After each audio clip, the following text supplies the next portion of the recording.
Your hope infusion is found in Ephesians chapter 1, verses 17 and 18. The God of glory would give to you a spirit of wisdom and revelation of the knowledge of Jesus Christ, that the eyes of your understanding would be enlightened. Paul prays for the church. He even prays for you and I to have a spirit of wisdom and revelation of all that Jesus has given us.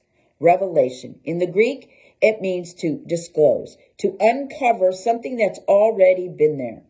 So when I wake up every morning and I go to my patio door and I remove those sun-blocking drapes and I uncover what the weather is like outside, I get a revelation.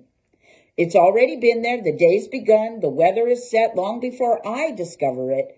But when I uncover those drapes, I get a revelation. That's what the Bible is talking about when Paul says you need to have a spirit of revelation.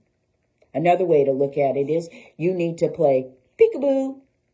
You need to peekaboo, see what God already has put in your life. And he has put in so much. Paul goes on in that prayer to say that we would discover what is the hope of his calling.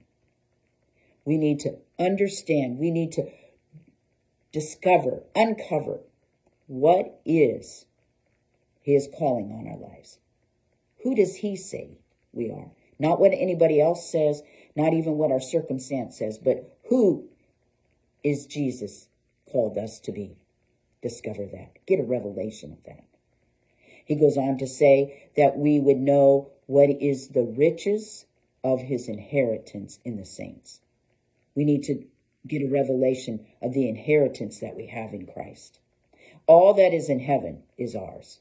He is our inheritance and we are his. Get a revelation of that. Soak into that. Discover that. And thirdly, he says, we need to get a revelation of the exceeding greatness of the power working towards us. We need to get a revelation of the resurrection power that is in us. Wow, that's dynamic. We have power. We're no longer victims. We're the victors because the resurrection power is in us. We need to get a revelation. We need to not go peekaboo. I don't see it. I see you. I see you. No more peekaboo. I uncover it and I'm going to walk in that revelation. So grab that prayer. Grab Ephesians 1, 17 through 22. Insert your name and pray that. Pray that daily. Pray it weekly.